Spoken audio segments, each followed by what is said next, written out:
দুষ্ট হযরত বিলাল রাদিয়াল্লাহু তাআলা নূর কাছে ইসলামের দাওয়াত পৌঁছার সাথে সাথে আল্লাহু আকবার, একটা মিনিট দেরি করে নাই, একটা মিনিট দেরি করে নাই, সাথে সাথে কালেমা পড়ে মুসলমান হয়ে গেছে। দুষ্ট শুধুমাত্র মুসলমান হয়েছে তাই নয়, মুসলমান হওয়ার সাথে সাথে দুষ্ট পরিপূর্ণ দিন মানা শুরু করেছেন। আল্লাহু আকবার, দিলের মধ্যে একমাত্র স্রষ্টা আল্লাহ, তার নবী মুহাম্মদুর রাসূলুল্লাহ। দুষ্ট আল্লাহ আর নবী ছাড়া তার দিলের মধ্যে আর কোনো জায়গা নাই, আল্লাহর নবী ছাড়া তার দিলের মধ্যে আর কারো ভালোবাসা নাই, আর কারো প্রেম নাই, আর কারো মোহাব্বত নাই। জবানে আল্লাহ মুহাম্মদুর রাসূলুল্লাহ ছাড়া আর কোনো কথা নাই। 24টা ঘন্টা প্রত্যেকটা সেকেন্ডে সেকেন্ডে আমার মালিকের জিকির করে আল্লাহ আল্লাহ আল্লাহ আল্লাহ আল্লাহ আল্লাহ আল্লাহ আল্লাহ আল্লাহ আল্লাহ। आशिकों का क्या मजा है, आशिकों का क्या मजा है, माशूकों से पूछियो अल्लाह अकबर। शाखे गुल में क्या मजा है, बुलबुलों से पूछियो। आशिकों का क्या मजा है, माशूकों से पूछियो अल्लाह अल्लाह क्या मजा है, मुमिनों से पूछियो। अल्लाह अकबर अल्लाह अकबर। 24টা ঘন্টা প্রত্যেকটা মিনিটে মিনিটে আমার মালিকের জিকির করে, আমার নবীর দুরূদ শরীফ পাঠ করে। দুষ্ট একদিন যায়, 2 দিন যায়, 1 সপ্তাহ যায়, 2 সপ্তাহ যায়, এইভাবে আস্তে আস্তে বিলাল রাদিয়াল্লাহু তাআলা আনহুর দুষ্ট ইসলাম গ্রহণের কথাটা, মুসলমান হওয়ার কথাটা দুষ্ট ফাঁসিং হয়ে যায়। আল্লাহু আকবার। উমাইয়া তার মালিক, উমাইয়া মনি ভইয়া গোলামের ইসলাম গ্রহণ করাটা যখন জানতে পারে, বিলালকে ডাক দেয়, ও বেলাল আসো আমার পাশে বসো, আমি তোমার মালিক, আমি তোমাকে খাবার দেই, আমি তোমাকে ভরণ পোষণ দেই, তোমার যা কিছু চাওয়া পাওয়া সব কিছু আমি পুরা করি। ও বেলাল তুমি ইসলাম কেন গ্রহণ করলা, ইসলাম কেন ধরলা, মুহাম্মদের কালিমা কেন পড়লা? ও বেলাল তুমি মুহাম্মদের কালিমা সারিয়া দাও, ইসলাম সারিয়া দাও। আল্লাহু আকবার। আল্লাহর উপর আল্লাহর ইবাদত বন্দেগী করা সারিয়া দাও তোমার দিল থেকে।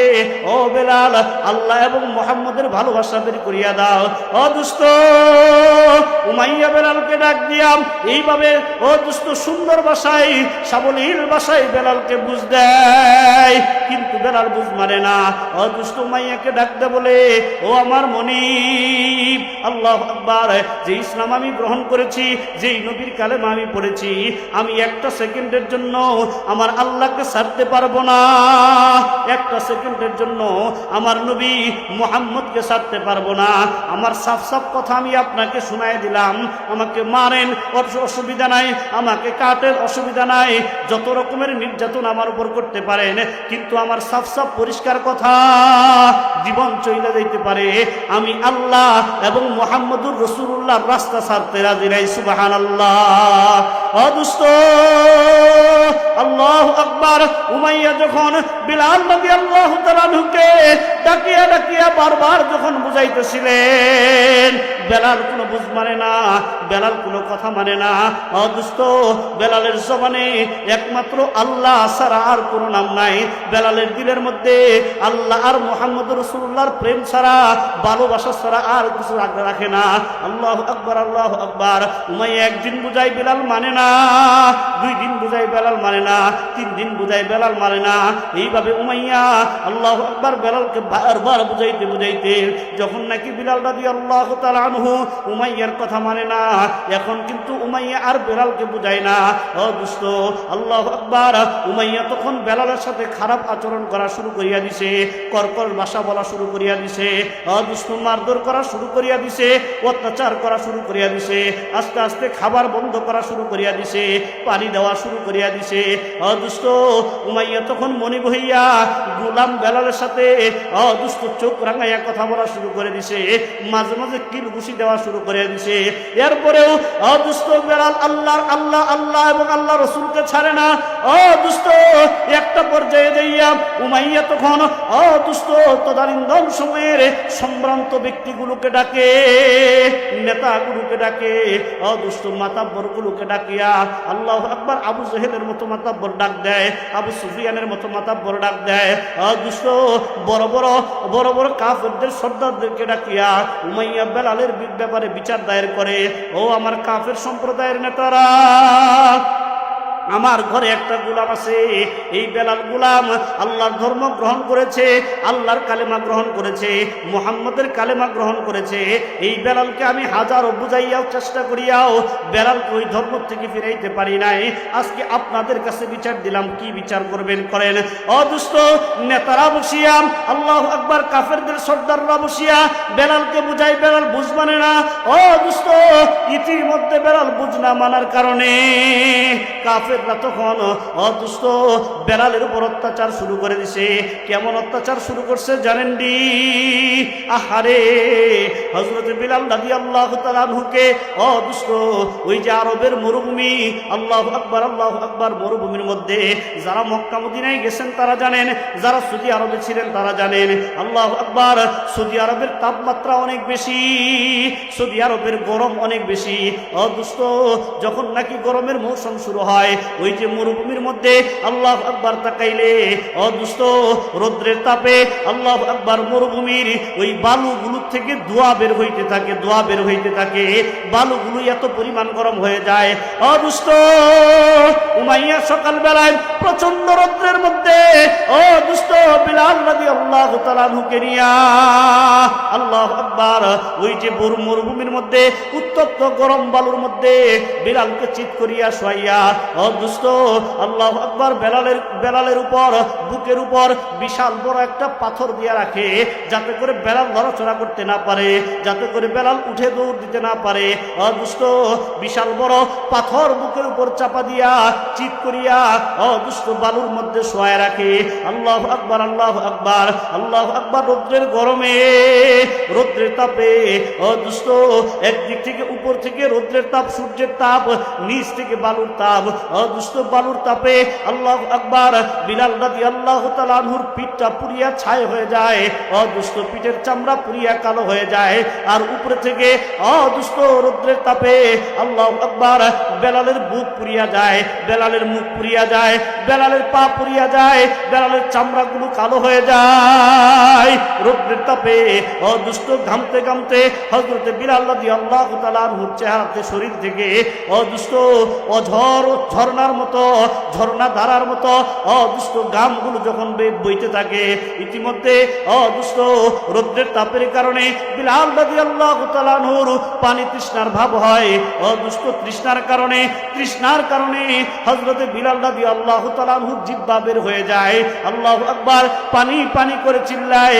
আল্লাহু আকবার, উমাইয়া কাফের বেঈমান অদুষ্ট পানির গ্লাস নিয়া, পানির মটকা নিয়া হযরত বিলালের জিহ্বার পাশে দিয়ে ঘুরায়, অদুষ্ট পানি দেখলে আরো পানি পিপাসা হয়। কথা বলেন ঠিক কিনা? অদুষ্ট পানি নিয়া যখন আল্লাহু আকবার বিলালের চোখের সামনে ঘুরায়, অদুষ্ট বিলালের এমনি পানির পিপাসায় কলিজা ফাটিয়া যায়। এরপর যখন পানি দেখে অদুষ্ট পানি পান করার জন্য আল্লাহু আকবার বিলাল বেহুশ অবস্থা হয়ে যায়। আল্লাহু আকবার এমত অবস্থায় বিলালকে ডাক দিয়ে বলে, ও বিলাল, যদি আল্লাহ রসুলকে ছাড়িয়া দাও, যদি ইসলাম ছাড়িয়া দাও, যদি কালেমা ছাড়িয়া দাও, এক্ষুনি তোমাকে পানি দেওয়া হবে, না হয় তোমাকে পানি দেওয়া হবে না।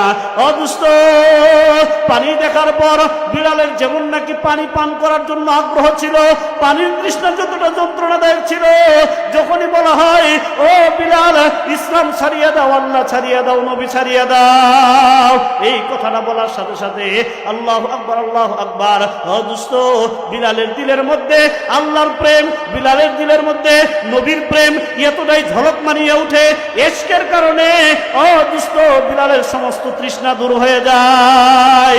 ডাক দিয়ে বলে, ও মনিব উমাইয়া, এইভাবে আমাকে একদিন নয়, 2 দিন নয়, আল্লাহু আকবার 1000 বছর যদি এইভাবে কষ্ট দেওয়া হয়, আমি কষ্ট করতে রাজি, আমার নবী মুহাম্মদের ধর্ম ছাড়তে রাজি নাই।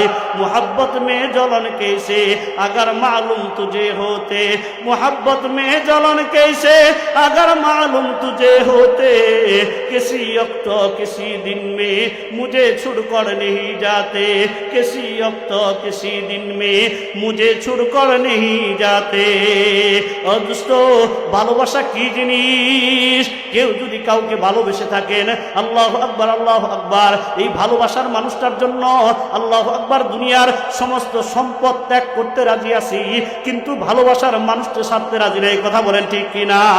দোস্তো ভালোবাসার মানুষের জন্য নিজের জীবনটা বিসর্জন দিতে রাজি আছি, কিন্তু ভালোবাসার মানুষকে ছাড়তে রাজি নাই। আল্লাহু আকবার আল্লাহু আকবার। বেলালের দিলের মধ্যে দোস্ত ইসলাম, বেলালের দিলের মধ্যে দ্বীন, বেলালের দিলের মধ্যে আল্লাহ, বেলালের দিলের মধ্যে মুহাম্মদ রাসূলুল্লাহকে এত পরিমাণ ভালোবাসে দোস্ত দুনিয়ার সমস্ত কষ্ট তার কাছে তুচ্ছ হয়ে গেছে। আল্লাহু আকবার। দিনের বেলায় হযরত বিলালকে মরুভূমির মধ্যে শোয়াইয়া এইভাবে যন্ত্রণা দেওয়া হয়, কষ্ট দেওয়া হয়। আর যখন রাত হয়ে যায় দোস্ত বেলালকে মরুভূমির থেকে নিয়া দোস্ত মাইয়ার বাড়িতে নিয়া একটা রুমের মধ্যে ঢুকাইয়া দোস্ত এইভাবে বেলালের হাত পা গুলো দুষ্ট ওয়ালের সাথে আল্লাহু আকবার হাতের মধ্যে পেরেক মারে, এই হাতের মধ্যে পেরেক মারে, পায়ের মধ্যে পেরেক মারে, বেলাল যাতে কথা বলতে না পারে। দুষ্ট শুধুমাত্র তাই নয়, বেলালের জিহ্বাটা টানিয়া, বেলালের জিহ্বাটা টানিয়া এই জিহ্বার মধ্যেও লোহা মারে, পেরেক মারে। আল্লাহু আকবার আল্লাহু আকবার। দুষ্ট এইভাবে বেলালকে টানাইয়া আল্লাহু আকবার বেলালের গায়ে চাবুকের আঘাত করতে থাকে। আল্লাহু আকবার। দুষ্ট সারা রাত্র ভর আবু জেহেল বিলালকে চাবুক মারতে মারতে হয়রান হয়ে যায়। দুষ্ট এরপরে আবু সুফিয়ান আসিয়া বিলালকে চাবুক মারে, আরেকজন হয়রান হয়ে যায়, আরেকজন চাবুক মারে, আরেকজন হয়রান হয়ে যায়, আরেকজন চাবুক মারে। এইভাবে পালাক্রমে আল্লাহু আকবার বিলালকে চাবুক মারতে মারতে সারা রাত্র অতিবাহিত করিয়া দেয়। দুষ্ট একটা পর্যায়ে হযরত বিলাল রাদিয়াল্লাহু তাআলা আনহুর শরীরটা নিস্তেজ হয়ে যায়, শরীরের শক্তি শেষ হয়ে যায়, মাথা নিয়ে উন্নত হয়ে যায়। দুষ্ট মাথা নোয়ায় দেয়, শরীরে কোনো শক্তি নাই। আল্লাহু আকবার আল্লাহু আকবার।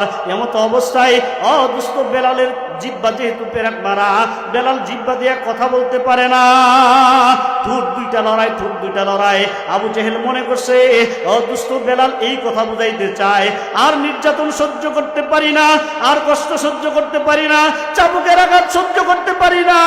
ও আবু জেহেল ছাড়িয়ে দাও, ছাড়িয়ে দাও, আমি ইসলাম বাদ দিয়া তোমাদের ধর্ম গ্রহণ করব। আবু জেহেল মনে করে বেলাল বুঝি এই কথা আমাকে বলবে, এই জন্য আবু জেহেল আল্লাহু আকবার বেলালের মুখের কাছে কানটা লাগাইয়া বেলালকে ডাক দিয়ে বলে, ও বেলাল তুমি কি ইসলাম ছাড়তে রাজি নাকি? ঠোঁট লড়াও কেন, ঠোঁট লড়াও কেন? এই মুহূর্তেই তোমাকে ছাড়িয়ে দেওয়া হবে। ও বেলাল এই মুহূর্তে ছাড়িয়ে দেওয়া হবে, শুধুমাত্র ছাড়বো না, তোমাকে আল্লাহু আকবার গোলাম থেকে আজাদ করিয়া তোমাকে ধনাঢ্য ব্যক্তি বানাই দেওয়া হবে। ও বেলাল তুমি ইসলাম ছাড়তে রাজি আসুনি? দুষ্ট বেলাল কথা বলতে পারে না, জিহ্বা পেরেক মারা। এমন সময় এমত অবস্থায় ঠোঁট দুইটা লড়াইয়া আবু জেহেলকে এই কথা বুঝাইতে চায়, ও কাফেরের বাচ্চা কাফের, বেঈমানের বাচ্চা বেঈমান, কি বলস কি বলস? আমি বেলালকে ইসলাম ছাড়তে বলস? না না না, আমি বেলালের 100 বার যদি দুনিয়ার জমিনে জন্ম হয় রে কাফের, আমি 100 বার আমার নবীর জন্য কুরবান হইতে রাজি, 100 বার আমার ইসলামের জন্য আমি জীবন দিতে রাজি। ঠুট্টা দিয়া দুষ্ট ঠুট্টা লড়াইয়া বিলাল কাফের আবু জেহেলকে জানাইতে চায়, ও কাফের আমি ধর্ম ছাড়তে চাই না, বরঞ্চ এই জিহ্বাটা দিয়া আমি মালিকের জিকির করি, কারণ তুই যখন আমাকে চাবুক দিয়া বাড়ি দেস আমার শরীরটা ছিড়িয়া যায়, আমার শরীর রক্তাক্ত হয়ে যায়, শরীরে প্রচন্ড যন্ত্রণা শুরু হয়ে যায়। এমত অবস্থায় আমার মালিককে যখন একটাবার আল্লাহ বলে ডাক দেই, একটাবার আল্লাহ বলে ডাক দেই, আল্লাহু আকবার আল্লাহু আকবার, আল্লাহর কসম করে বলি এই আল্লাহ ডাকের মধ্যে এতই মজা, এতই মজা, তোর সারা রাত্রের চাবুকের বাড়ির আঘাত আমার কাছে তুচ্ছ মনে হয়ে যায়। সুবহানাল্লাহ। দুষ্ট দিন মানার কারণে, ইসলাম গ্রহণ করার কারণে আবু জেহেলকে আল্লাহু আকবার এই পরিমাণ কষ্ট দেওয়া, আবু জেহেল বিলালকে এই পরিমাণ কষ্ট দিছেন। শুধুমাত্র তাই নয়, শুধুমাত্র তাই নয় দুষ্ট আল্লাহু আকবার এই খবর যখন আল্লাহর নবী সাহাবী হযরত উমর রাদিয়াল্লাহু তাআলা আনহুর কানে যায়, উমর রাদিয়াল্লাহু তাআলা আনহু আল্লাহর নবীকে ডাক দিয়ে বলেন, ওগো নবী আপনার একজন আশিক, আপনার একজন সাহাবী, আপনার একজন প্রেমিক, আপনার একজন পাগল বান্দা, আপনার একজন পাগল উম্মত আল্লাহু আকবার উমাইয়ার গোলাম হয়ে ইসলাম ধর্ম গ্রহণ করার কারণে এমন নির্যাতিত হচ্ছে, এমন নির্যাতিত হচ্ছে, মনে হয় দুনিয়ার জমিনে টিকবে না, দুনিয়ার থেকে বিদায় নিয়ে চলে যাবে। ওগো নবী, আপনি যদি আমাকে অনুমতি দেন, আপনি যদি আমাকে অনুমতি দেন, আমি উমর যাইয়া আল্লাহু আকবার এই বিল্লালকে উমাইয়ার কাছ থেকে খরিদ করিয়া আমি বিল্লালকে মুক্ত করতে চাই, আমি বিল্লালকে আজাদ করতে চাই। চিল্লায় বলেন সুবহানাল্লাহ। এ মুসলমান, আর একটু জোরে সরে বলেন না সুবহানাল্লাহ। দুষ্ট আল্লাহর নবী উমরকে অনুমতি দেয়। হযরত উমর রাদিয়াল্লাহু তাআলা আনহু ও দুষ্ট অনেকগুলো টাকা পয়সা নিয়া, দিনার নিয়া, দিরহাম নিয়া উমাইয়ার কাছে যায়, বলে ওগো উমাইয়া, তোমার এই গোলামটাকে আমি খরিদ করতে চাই, কত টাকা নিবা, কত দিনার নিবা, কত দিরহাম নিবা, আমাকে এই গোলামটা দাও, এই গোলামটা দাও। ও দুষ্ট অনেকগুলো টাকা পয়সা, ও দুষ্ট দিনার দিরহাম দিয়া বেলালকে উমাইয়ার কাছ থেকে খরিদ করিয়া নিয়া আল্লাহর নবীর সামনে দেয়। আল্লাহু আকবার, আল্লাহু আকবার। ও দুষ্ট বেলাল যখন আল্লাহর নবীর সামনে আসে, নবীর এই চেহারাটা দেখিয়া, মায়া বড় চেহারা দেখিয়া, মধু মাখা চেহারা দেখিয়া, নুরানি চেহারা দেখিয়া, বরকতি চেহারা দেখিয়া, ও দুষ্ট শরীরের সমস্ত যন্ত্রণা ভুলিয়া গেছে, সমস্ত আঘাত ভুলিয়া গেছে, সমস্ত ব্যথা ভুলিয়া গেছে। আল্লাহু আকবার, আল্লাহু আকবার, আল্লাহু আকবার। আল্লাহর নবী বেলালকে ডাক দিয়ে বলে, ও বেলাল, ও বেলাল, এত কষ্ট তুমি কেন করলা, এত যন্ত্রণা কেমনে সইলা? আল্লাহু আকবার। একটু সহলত হইতে পারতা, একটু নরম হইতে পারতা, একটু দুর্বল হইতে পারতা, তাহলে তোমার উপর এত যন্ত্রণা দিত না, তোমাকে এত কষ্ট দিত না। বেলাল ডাক দিয়ে বলে, ওগো নবী, আপনার প্রেমে পড়িয়া, আপনার আশিক হইয়া, ও নবী, আমার দিলের মধ্যে দুনিয়ার কোনো প্রেম প্রীতি নাই, আমার দিলের মধ্যে দুনিয়ার কোনো মহব্বত নাই। ওগো নবী, আপনার জন্য শুধু মায়ের কেন, আপনার জন্য শুধু চাবুকের আঘাত কেন, আপনার জন্য শুধু পেরাক মারা কেন, ও নবী, আপনার জন্য আমি বেলাল কেমন কুরবান করতে রাজি জানেননি।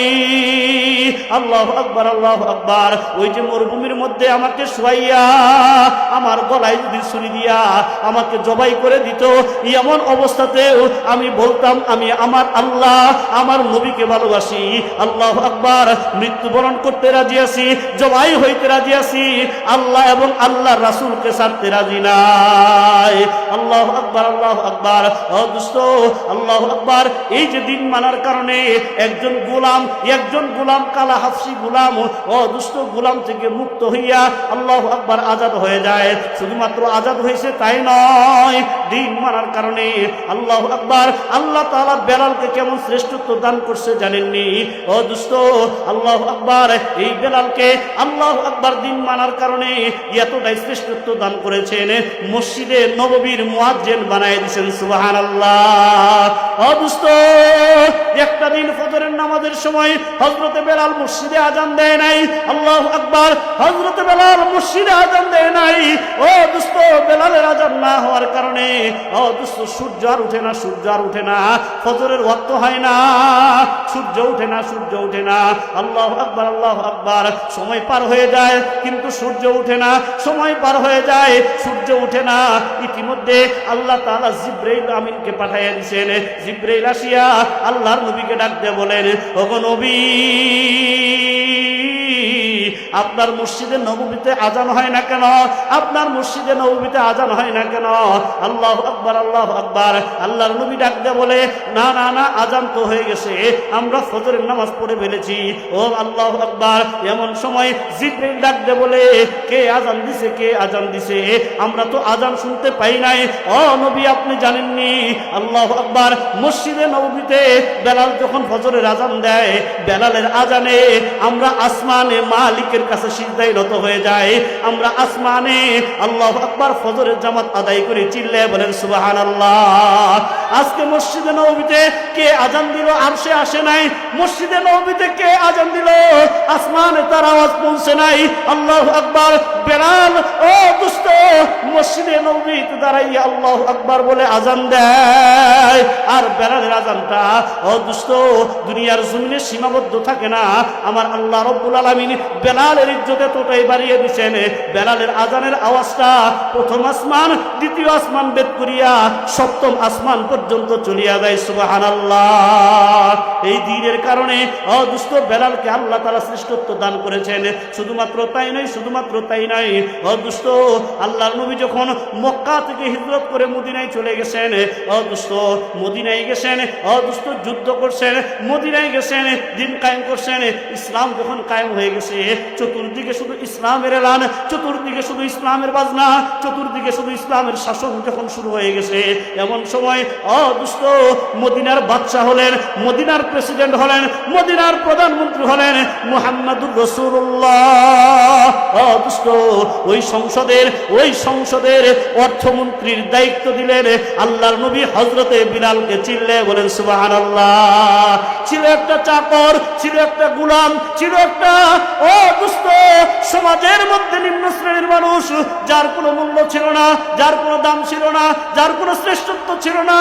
ও দোস্ত ইসলাম গ্রহণ করার কারণে, দিন মানার কারণে, আল্লাহকে ভালোবাসার কারণে, মুহাম্মদুর রাসূলুল্লাহকে ভালোবাসার কারণে ও দোস্ত একটা কাজের লোক, একটা গোলামকে আল্লাহ তাআলা দুনিয়াতে অর্থমন্ত্রীর দায়িত্ব দিয়ে দিলেন। সুবহানাল্লাহ।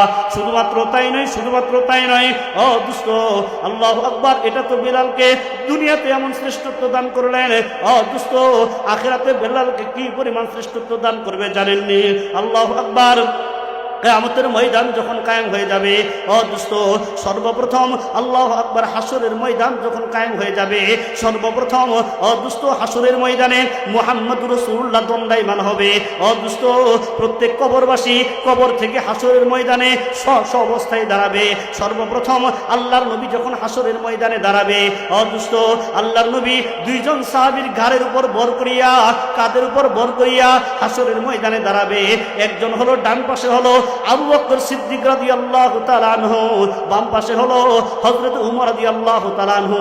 এই দুইজন সাহাবীর গাড়ির উপর ভর করিয়া আল্লাহর নবী যখন ও দোস্ত হাসরের ময়দানে দাঁড়াবে, এমন অবস্থায় ও দোস্ত হাসরের ময়দানে চতুর্থ নম্বর যেই ব্যক্তিটা দাঁড়াবে, এই ব্যক্তিটা আর কেউ নয়, এই ব্যক্তিটা হলো ও দোস্ত হযরতে বিলাল রাদিয়াল্লাহু তাআলা আনহু। ও দোস্ত কেমনে দাঁড়াবে জানেননি? কেমনে দাঁড়াবে জানেননি? আল্লাহর নবী দাঁড়াইছেন, ডান দিক থেকে আবু বকর সিদ্দিক দাঁড়াইছেন, বাম পাশ থেকে উমর দাঁড়াইছেন। ও দোস্ত আল্লাহর নবীর দুই পায়ের মাঝখান থেকে সমান বরাবর ও দোস্ত বিলাল রাদিয়াল্লাহু তাআলা আনহু দাঁড়াবে। স্বাভাবিকভাবে দাঁড়াবে না, কানের মধ্যে আঙ্গুলটা দিয়া ও দোস্ত আল্লাহু আকবার, আল্লাহু আকবার আযান দিয়া ও দোস্ত আযান দিতে দিতে হযরতে বিলাল রাদিয়াল্লাহু তাআলা আনহু আল্লাহর নবীর সামনে দাঁড়ায় যাবে। চিল্লায়ে বলেন সুবহানাল্লাহ। ও দোস্ত শুধুমাত্র তাই নয়, শুধুমাত্র তাই নয়, আল্লাহর নবী যখন জান্নাতে প্রবেশ করবে, আলোচনা সংক্ষেপ করে বলতেছি দোস্ত, লম্বা ইতিহাস বলার সময় নেই। আল্লাহর নবী যখন জান্নাতে প্রবেশ করবে, ও দোস্ত আল্লাহর নবী হাঁটিয়া হাঁটিয়া জান্নাতে যাবে না। আল্লাহর নবী একটা বাহনের উপর বসিয়া, একটা আরোহীর উপর বসিয়া আল্লাহর নবী আরোহী হইয়া ও দোস্ত সোয়ারি হইয়া তারপরে জান্নাতে যাবে। হইতে পারে উট, হইতে পারে ঘোড়া, হইতে পারে গাদা, কোন একটা কিছুর উপর বসিয়া আল্লাহর নবী জান্নাতে যাবে। ও দোস্ত তার লাগামটা ধুইয়া কেউ টানিয়া টানিয়া জান্নাতের মধ্যে প্রবেশ করাবে। ও দোস্ত আল্লাহর নবী ওই আরোহীর উপর যখন সোয়ার অবস্থায় থাকবে, এমত অবস্থায় ও দোস্ত সোয়া লক্ষ সাহাবায়ে কেরাম রাদিয়াল্লাহু তাআলা আজমাইন আল্লাহর নবীর চতুর্দিকে বেষ্টন হয়ে দাঁড়াবে। আল্লাহু আকবার, আল্লাহু আকবার। আল্লাহর নবী কাকে যেন বলে, আমার এই সোয়ারির লাগামটা ধরিয়া টানিয়া টানিয়া আমাকে জান্নাতে নিয়ে যাও। কেননা ও দোস্ত যেই ব্যক্তি এই লাগাম ধরিয়া জান্নাতে যাবে, ওই ব্যক্তি আগে জান্নাতে প্রবেশ করবে। কথা বলেন ঠিক কিনা? সমস্ত সাহাবায়ে কেরাম এই আশায় আল্লাহর নবীর দিকে তাকাবে। ও দোস্ত আবু বকর মনে করবে, এই বুঝি নবী আমাকে ডাক দেয়া বলে আমার ঘোড়ার লাগামটা ধরো। উমর চিন্তা করতে থাকবে আর তাকায় থাকবে, এই বুঝি নবী আমাকে বলে ও উমর আমার এই আরোহের লাগামটা ধরো। ও দোস্ত উসমান তাকায় থাকবে আর ভাবতে থাকবে, এই বুঝি আল্লাহর নবী আমাকে ডাক দিয়ে বলবে রে উসমান জান, আমার গুরার লাগামটা ধরিয়ে আমাকে জান্নাতে নিয়ে যাও। আলী চিন্তা করতে থাকবে, এই বুঝি আল্লাহর নবী আমাকে বলবে, ও আলী আমার গুরার লাগামটা ধরিয়ে আমাকে জান্নাতে নিয়ে যাও। এমন ভাবে দোস্ত সবাই চাতক পাখির মতো আল্লাহর নবীর চেহারার দিকে তাকায় থাকবে, কিন্তু না না না, আল্লাহর নবী কাউকে ডাক দেয় না। আল্লাহর নবী ডান দিক থেকে তাকাবে, দোস্ত একটা দৃষ্টি দিবে, ডান দিক থেকে এইভাবে তাকাইয়া বাম দিক পর্যন্ত তাকাবে, সমস্ত সাহাবায়ে কেরামকে দেখবে। দোস্ত সমস্ত সাহাবায়ে কেরামকে দেখিয়া দোস্ত এর মধ্যে লাগাম ধরার লোকটাকে যখন না পাবে, আল্লাহু আকবার, এমন সময় আল্লাহর নবী ডাক দিয়ে বলবে, আইনা বেলাল, আইনা বেলাল, তাআলহিনা, ও বেলাল তুমি কোথায়? তাড়াতাড়ি আমার কাছে আসো, ও বেলাল আমার কাছে আসো, ও বেলাল আমার গুরার লাগামটা দরিয়া দরিয়া আমাকে নিয়ে তুমি জান্নাতের মধ্যে প্রবেশ করো।